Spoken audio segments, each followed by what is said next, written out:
도움은 주님의 이름에 있으니 하늘과 땅을 만드신 분이시로다. 오늘 화답송에서 노래했죠. 그래서 우리의 도움과 우리의 구원은 주님의 이름에 있다는 것을 분명히 알아야 합니다. 신앙인은 어떤 사람들인가 우리가 알지 못하면 정체성을 잃게 되죠. 신앙인은 과연 어떤 사람인가, 이 주제를 가지고 매일매일 생각하시기 바랍니다. 그리고 기도하시기 바랍니다. 그리고 깨닫게 되는 만큼 여러분들은 행복할 수 있게 되니까 오늘 우리 입교식에 또 많은 분들이 오셨어요. 많은 분들은 아니지만 그래도 성당에 이렇게 처음 오셨습니다. 아마 스스로 원하셔서 오신 분도 있고 어쩌면 억지로 끌려오신 분이 있을지도 몰라요. 그리고 마지못해서 오셨을지도 모릅니다. 그러나 그 모든 것들이 하느님의 초대라는 거죠. 누구나 다 시작은 그렇게 해요. 그러나 과정 안에서 하느님을 알고 또 그분을 만나면 여러분들은 참으로 좋은 몫을 선택했다는 것을 알게 되실 겁니다. 처음이니까 낯설고 힘들지만 성당에 오면 일어났다가 앉았다가 무릎 꿇었다가 일어났다가 앉았다가 하면 어느새 미사는 끝나버려요.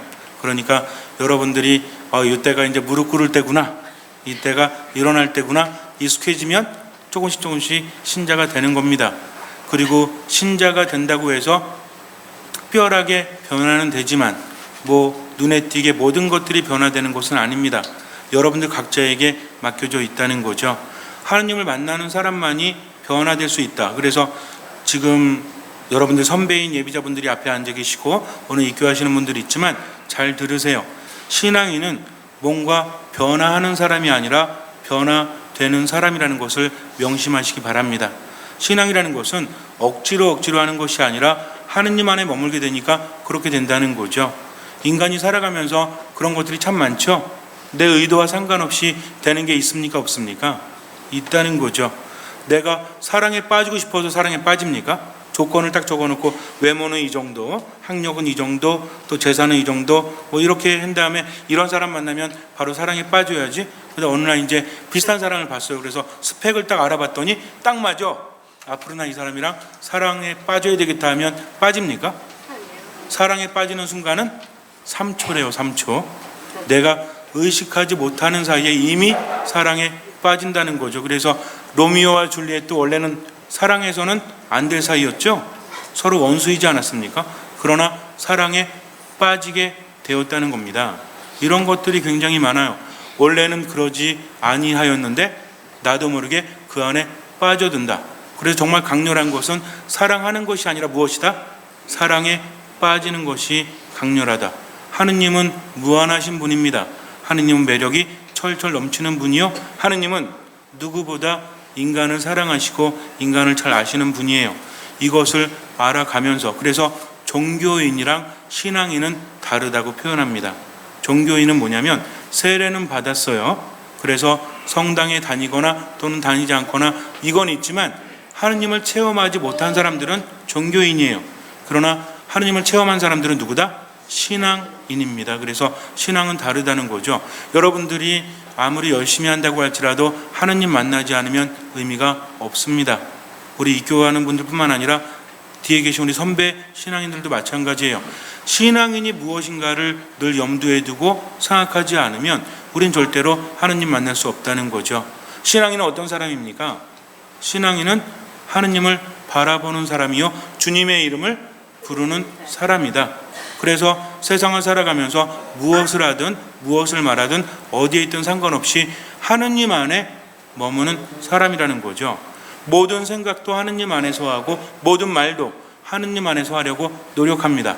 또 삶의 모든 것들을 하느님께 두고 살아가는 사람이죠.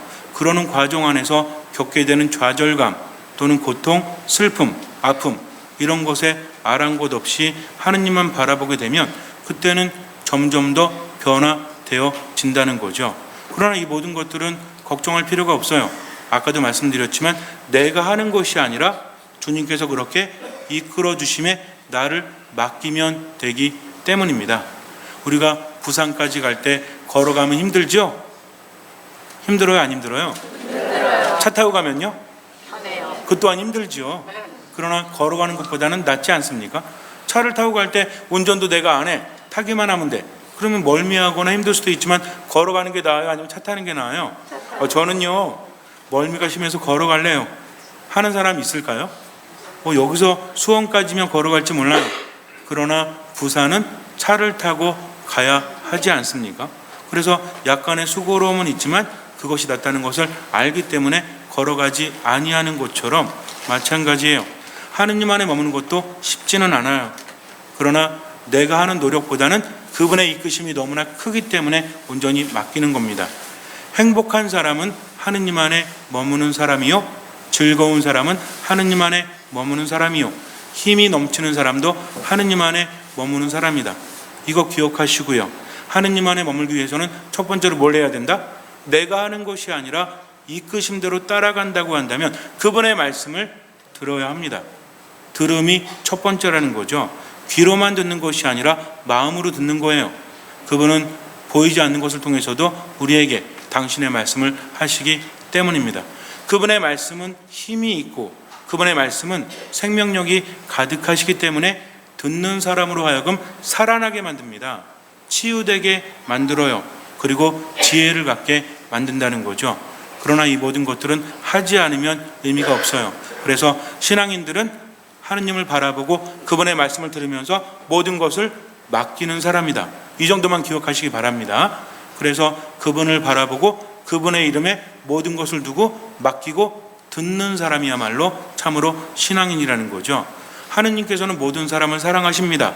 그래서 기도하는 사람의 청을 그분은 물리치지 않으신다는 거죠. 알고는 있죠. 하지만 현실이 어때요? 아니, 내가 청하는데 받은 적이 별로 없어요. 간절히 청하는데 왜 안 주십니까? 그분은 즉각적으로 주신다고 하지 않았습니까? 청하는 것은 무엇이나 다 주신다고 했는데 듣자 하니까 하느님께서는 나를 나보다 더 사랑하신다라고 하는데 왜 나에게 주지 않으십니까? 기도해도 이루어지지 않는데 기도한들 무슨 의미가 있어요? 라고 질문할 수 있어요. 우린 솔직해야 합니다. 하느님은 모든 것을 알고 계시기 때문에 사람의 숨은 생각까지도 아십니다. 속셈도 아신다는 거죠. 근데 안 그런 척하면서 하느님 당신을 찬미합니다. 하느님 당신께 감사합니다. 라고 말한다 한들 마음이 실리지 않으면 그것은 참된 기도가 될 수 없다라는 거죠. 우리 신앙인들이 살아가면서 하느님께 감사해라, 하느님을 찬미해라 이런 말 듣다 보니까 찬미는 해야 될 것 같아. 감사도 해야 될 것 같아. 근데 마음속에서 감사의 마음이 없어요? 그럴 수 있죠. 왜 대답을 안 하시나? 솔직하게 그럴 수 있지 않습니까? 내 삶이 힘들어 죽겠는데 무슨 감사해요? 내 삶이 괴로워 죽겠는데 무슨 하느님을 찬양합니까? 그러면서 이해가 되질 않아. 나를 나보다 더 사랑하시는데 왜 이런 슬픔이, 이런 고통이 내게 있고 내가 바라는 것이 이루어지지 않을까라고 생각할 수도 있다는 거죠.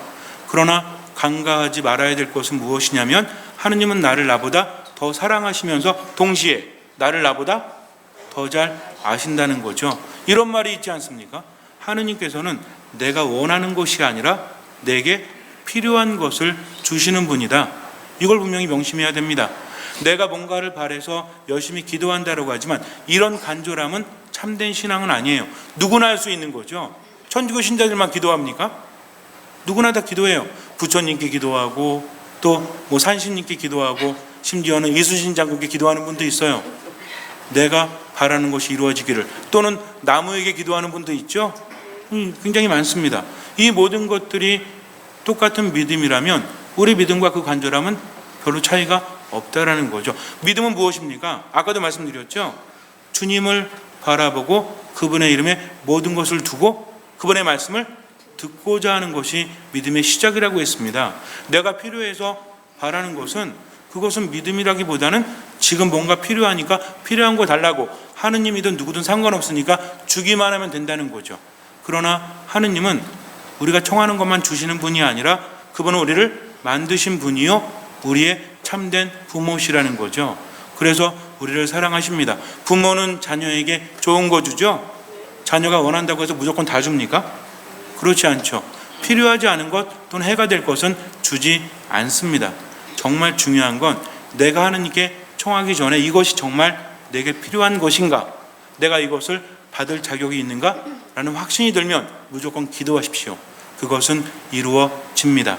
그러나 내가 청하면서도 확신하지 못하는 것은 하느님께 받을 수 없다라는 거죠. 말씀 안에 머물다 보면 생기가 넘쳐흐르고 지혜가 자라요.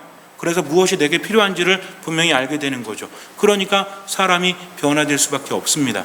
성경 말씀을 묵상하면 이미 하느님께 받을 수 있는 방법에 대해서 우리에게 알려주신다는 거죠. 이스라엘 백성들이 광야에서 40년 동안 헤맸죠. 사실은 이집트에서 이스라엘까지 40년 안 걸립니다. 뭐 오래 걸려봤자 제 생각에는 두세 달이면 충분히 걸어가고 남을 것 같아요. 그런데 40년 동안 빙글빙글 돌면서 그들은 정화되죠. 그러면서 수많은 전쟁을 통해서 그들은 하느님을 깨닫게 됩니다. 하느님이 이스라엘 백성들에게 정말 깨닫기를 바라신 게 뭐 같으세요? 40년 동안 광야를 헤매면서 수많은 전쟁을 하고 결국에는 그 세대는 아무도 들어가지 못했죠. 그렇지 않습니까? 40년 동안 헤매다 끝났어요. 그 후대들이야말로 이스라엘에 들어가지 않습니까? 그러면 하느님께서 뭘 바라셨을까요? 왜 40년 동안 빙글빙글 돌렸죠? 지척에 두고 왜 들어가지 못하게 하십니까? 그들이 깨닫지를 못하고 무딘 마음을 가졌기 때문입니다. 그러면 뭘 바라셨어요? 하느님의 전투 방식이 어떤지 아십니까? 예를 들어서 10,000명이 쳐들어오고 있어. 근데 나에게는 5,000명이 있어. 하느님께서 뭘 바라세요? 5,000명 중에 4,500은 버리라 하십니다. 그리고 500으로 10,000명에 맞서라고 하십니다. 이게 하느님의 방식이라는 거죠. 도대체 무엇일까요? 즉 전쟁을 하거나 무엇을 하거나 상관없이 사람의 일은 사람이 하는 것이 아니라 누가 하신다? 하느님이 하시고 주님의 도우심이 없이는 아무것도 할 수 없음을 깨달으라는 겁니다. 그래서 믿음이라는 것은 내가 할 수 없고 오직 주님 당신만 할 수 있으십니다 하면서 주님께 모든 것을 맡기고 그분의 뜻이 이루어질 수 있도록 최선을 다하는 거죠. 그래서 하느님의 방식은요, 인간의 생각을 초월합니다. 인간에겐 불가능하지만 하느님께는 가능한 것을 인간이 알기를 바라신다는 거죠. 잘 이해하셔야 됩니다. 이게 뭐냐면 내가 살아가면서 슬픔이나 고통, 괴로움들, 나를 우울하게 만드는 모든 것들, 이것들은 우리의 힘으로 이길 수 없지만 주님의 도우심을 청하면서 주님 안에 머물 때 이겨나갈 수 있는 것, 이것을 깨달으면서부터 믿음은 성장하게 되어 있다는 거죠. 그래서 이집트에서 이렇게 이스라엘 가는 길목에 르피딤이라는 곳이 있어요. 거기가 아말렉군과 이스라엘이 전쟁을 했던 곳이죠. 근데 거기에서 모세가 언덕에 올라가서 지팡이를 들으면 이스라엘이 이겨요. 근데 이걸 내리면 어때요? 져요. 그러니까 모세는 계속 어떻게 하고 있어야 돼? 들고 있어야 돼. 이겼다가 졌다가 이겼다가 졌다가. 장난하십니까? 그냥 이기게 해주면 되지 왜 이겼다 졌다 할까요? 사람들이 보고 깨닫기를 바라시기 때문입니다. 사실 모세가 지팡이를 들고 내리는 건 별 의미가 없어요. 그러나 하느님께서 의미를 부여하셨다는 거죠. 너희들이 동참해서 손을 들고 그것을 바라보면 승리를 주시지만 손이 내려가면 주님께서 함께하지 않으신다는 것, 이 상징을 이해해야 됩니다. 그래서 어떻게 했습니까? 이 모세가 나이가 굉장히 많았죠. 70이 넘어서 부르심 받아가지고 광야 헤맬 때 나이가 얼마나 많습니까? 근데 계속 이 어르신께서 들고 계시니까 힘들어 안 힘들어? 우리 저기 80 넘으신 분들 손 이렇게 들어보세요. 계십니까? 이거 얼마나 들고 있을 것 같아요, 이거? 이 르피딤에 제가 이제 거기 가서 이 역사적인 그 장소에서 르피딤 생각하면서 모세가 올라갔던 언덕이 어딘가에서 딱 도착을 해서 버스에 내려가지고 르피딤을 찾는데 언덕이 없어. 아니 도대체 언덕이 어딨냐 그랬더니 제가 가이드한테 물어봤어요. 여기 르피딤의 언덕이 어딥니까 그랬더니 요거래요. 봤더니 우리 성당 반만 해. 언덕도 높이도 우리 성당보다 높지 않을 것 같아요. 그러니까 이렇게 조그만 거 있죠, 조그만 거. 제가 보고 이게 르피딤이야? 르피딤의 언덕이 여기야? 그리고 나머지는 그냥 광야입니다. 근데 재밌는 건 뭐냐면 그 높이에서도 다 보여요. 우리처럼 뭐 이렇게 산이 우거지가 이게 아니라 거기는 산도 다 민둥산이고 다 사막화되어 있죠. 그러니까 조금만 올라가도 어때? 그러니까 예를 들어서 성가대석에서 모세가 이렇게 들고 있으면 밑에서 뭐 하고 있는 거예요? 싸우고 있는 겁니다. 그러다가 손 떨어지면 어때? 지고 올라가면 이기고. 그러다 보니까 이 노인네가 계속 들고 있어야 되는데 이게 버티지를 못하니까 나중에 어떻게 합니까? 아론과 후르가 옆에서 받쳐주고 돌에 앉히죠. 그러니까 모세는 어떻게 해야 돼? 앉아가지고 계속 이거 들고 있는 겁니다. 이게 의미가 있어요, 없어요? 그 자체로 의미가 없지만 하느님께서 바라시기 때문에 그렇게 하는 거예요. 이게 바로 기도입니다. 내가 하는 기도는 의미가 없지만 하느님께 모든 것을 맡기고 내가 할 수 있는 최선을 다할 때 하느님께서는 도와주신다는 거죠. 왜냐하면 인간의 마음은요, 나도 몰라요. 어떻게 변할지는 나도 알 수가 없어요. 우리 그런 거 있죠? 우리 사랑 영원하자고 새끼손가락 걸고 약속하지만 이 사랑이 변할 줄 내가 압니까 모릅니까? 나도 모르잖아요. 내가 당신 위해서 목숨 내놓겠다고, 정말 당신 없이는 난 살아갈 수 없다고 했던 사람도 어떤 사람이 돼요? 너 때문에 지긋지긋해 라는 사람이 되기도 하지 않습니까? 인간이 하는 약속은요, 다 의미가 없어요. 오늘 우리 영원하자, 우리 우정, 우리 사랑, 우리 함께함 영원하자고 말하지만, 그러나 그렇습니까? 동업해보면 어때요? 처음에는 모든 걸 다해서 동업해서 우리 한번 살려보자 하죠. 동업하다 보면 가장 힘든 게 누굽니까? 상대 다른 업체 때문에 힘들어요? 누구 때문에 힘들어? 그래서 뭐라고 합니까? 친한 사이에는 동업하지 말라고 하죠. 돈 잃고 사람도 잃을 수 있기 때문입니다. 뭐가 변했기 때문에 그래요? 마음이 변했기 때문에 그래요. 인간의 마음이 얼마나 약한지 아십니까? 내가 정말 최선을 다해야지 이러면서도 섭섭함이 자리 잡게 되면 인간의 마음은요, 금세 변합니다. 그러니까 없으면 못 살 것처럼 죽도록 사랑했던 사람도 사소한 일 하나 때문에 뭐가 돼요? 서로 원수가 돼서 안 보기도 하지 않습니까? 이렇게 인간의 마음이 나약한 거죠. 이렇게 나약한 마음이 바라는 것이 정말 우리에게 도움이 될까요? 그럴 수도 있지만 아닐 수도 있다는 거죠. 그러나 하느님은 영원히 변치 않으시는 분이에요. 그래서 늘 우리에게 좋은 걸 주려고 하십니다. 그래서 기도라는 것은 내가 할 수 있는 최선을 다하면서 누가 변화되는 거다? 내가 변화되고 때가 되었을 때 하느님께서는 주신다는 거죠. 그래서 말씀을 계속 들으면요, 내가 변화될 수밖에 없어요. 어느 순간에 변화됩니다. 말씀 안에 머물기 때문에 그래요. 이태리에 한 노인이 있었습니다. 90이 넘었대요. 근데 이 노인의 집 앞에는 산이 두 개가 가로막고 있었다고 합니다. 태행산과 왕옥산이 가로막고 있어서 여기를 돌아가려면 700리가 걸렸대요. 근데 어디 가려면 이 마을에서 하려면 돌아가야 돼, 무조건. 근데 이게 너무나 머니까 어느 날 어떤 생각을 하냐면 이 산을 없애버릴까? 라는 생각을 90이 넘은 노인이 합니다. 그래서 가족들을 모아놨어요. 아들과 손주들을 모아놓고 말합니다. 내가 이 산을 없애려고 하는데 너희들 생각은 어떠하냐? 근데 이 바보도 전염이 돼요. 이게 유전이라고 합니다. 아들과 손자가 듣고 아버님, 할아버님, 그건 아니지 않습니까? 이래야 되는데 좋은 생각이십니다. 우리가 한번 해보죠 라고 했다고 합니다. 근데 이 사람 이름이 어리석은 노인이라는 뜻이 우공이라는 사람이에요. 그래서 이제 이 손주들과 아들들과 함께 이 산을 옮기기 시작했죠. 돈을 소쿠리에 담아가지고 이렇게 옮기는데 지나가던 한 지혜로운 사람, 이름도 지수라고 합니다. 지혜로운 노인이라는 뜻이에요. 이 사람이 딱 보고 있으니까 자네 뭐하나? 보면 모르나? 산을 옮기고 있네. 이 산을 어디다 옮기려고? 자네가 흙을 퍼가지고 날른다 한들 그러면은 이거 어디 옮기려고 그러냐? 그랬더니 생각해보니까 이 흙을 퍼가지고 옆에다 놓으면 흙이 쌓이죠? 또 산이 되잖아. 의미가 없잖아요. 생각해보니까 저기 바다가 하나 있는데 바레라는 바다가 있어. 거기 가서 버리고 오면 된대요. 그래서 그렇게 한번 해보게. 그랬더니 아들과 손주들과 소쿠리 들고 이제 바닷가에 가서 버리고 왔습니다. 걸린 시간이 1년이에요. 사람들이 볼 때 뭐야? 이 멍청한 사람이, 이런 멍청한 사람이 없잖아요.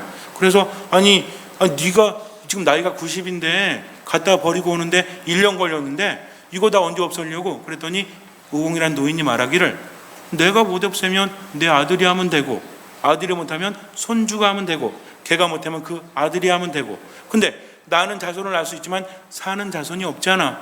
언젠간 사라지겠지. 이렇게 말을 했다고 합니다. 사람들이 듣자 하니까 어때요? 바보도 이런 바보가 없어. 근데 한 존재만 고민에 빠집니다. 산신이 고민에 빠진 거예요. 얘기를 듣고 나니까 산신은 좀 다르죠? 이 우직함이 보니까 전염되는 걸 보니까 장난이 아니거든요. 그래서 고민하다 보니까 이게 1년, 2년, 1000년, 만년이 지나면 이 산이 없어질 것 같아. 그럼 뭐가 없어지는 거예요? 자기 터전이 없어지는 거죠. 옥황상제에 가서 구합니다. 우공이란 노인이 있는데 이 노인이 산을 옮기려고 하는데 장난이 아닙니다. 옥황상제가 이야기를 듣고 가만히 바라보니까 우직함이 정말 대단해서 감동을 했다고 합니다. 그래서 두 아들을 보내서 그 산을 하나는 동쪽에 하나는 남쪽에 옮겼다고 합니다. 그래서 우리가 뭐라고 해요? 우공이산이라고 하죠. 어리석은 노인이란 뜻이래요. 그런 사람이 산을 옮기지 않습니까? 정말 어떻게 보면 대단해요. 신앙인들은 어떻게 본다면 산도 옮기죠. 뭘로 옮겨요? 소쿠리로? 믿음이 있는 사람은 산도 옮긴다고 하십니다. 그러니 천년만년 걸릴 필요가 없다는 거죠. 문제는 뭡니까? 믿음이 있느냐 없느냐. 가만히 보니까 제가 자료를 찾아보니까 인도에서 실제로 산을 옮긴 사람이 있대요. 어떤 사람이 자기 아내가 아파가지고 그 이름이 다슈라트 만지란 사람인데, 이 사람이 이제 아내가 아파서 병원에 데려가야 되는데 워낙 산골에 살아가지고 이 아내를 얻고 뭐 하루를 뛰어갔는데 너무나 늦어가지고 아내가 죽었다고 합니다. 그래서 이 사람이 이제 안 되겠다, 내가 이 산을 없애야 되겠다 해가지고 돌을 캐서 산에 길을 내기 시작했대요. 그래서 22년이 걸려서 길을 냈다고 합니다. 그래서 나중에 정말 대단해가지고 여기 이제 포장이 깔리고 이 한 사람 때문에 길이 생긴 거죠. 그래서 이 사람이 죽었을 때 국장을 치러줬다고 합니다. 대단하지 않습니까? 22년 동안 한 가지 일념으로 산에 길을 낸 사람이죠. 그러나 우리는 그런 노력이 아니라 하느님과 함께하면서, 여러분들이 신앙을 가지고 있다는 게 얼마나 장점인지 알아요? 믿을 구석이 있잖아. 비빌 언덕이 있잖아요. 변견도. 변견이 뭔지 아시죠? 똥개도 지네 집 앞에서는 50% 먹고 들어간다고 하죠. 우리는 어떻습니까? 하느님께서 함께 하시는데 두려울 게 뭐 있어? 근데 신앙인이 돼서 맨날 실망하고 맨날 불평하고 뭐 하면 안 된단 말만 하고 이러면 신앙이 있는 거예요, 없는 거예요? 왜 없어? 왜 없어요? 물론 신앙이 없으니까 믿음도 없겠죠. 뭐 하지 않으니까? 듣지 않으니까, 마음을 열지 않으니까, 신앙인인 척하지 체험이 없기 때문입니다. 여러분들은 참된 신앙인이십니까? 대답을 안 하세요. 예, 아니오로 대답하세요. 그러니까 자기가 신앙이라 생각하면 예 그러시고요, 아니라고 생각하면 아니오 그러시면 돼요. 여러분은 참된 신앙인이십니까? 네. 그러면 하느님의 말씀을 들으십시오. 신앙인은요, 하느님만 바라보는 사람이요, 하느님 안에 머무는 사람이에요. 예수님의 말씀을 어떻게 듣느냐에 따라서 달라지는 거죠. 예수님 말씀이 얼마나 현실적인지 아십니까? 지금 우리가 들으니까 예수님 말씀은 무슨 뭐 예수님이 말씀하셨다, 예수님 가라사대 이런 식으로 들으니까 현실성이 떨어지지만 당시의 현실을 생각해 보세요.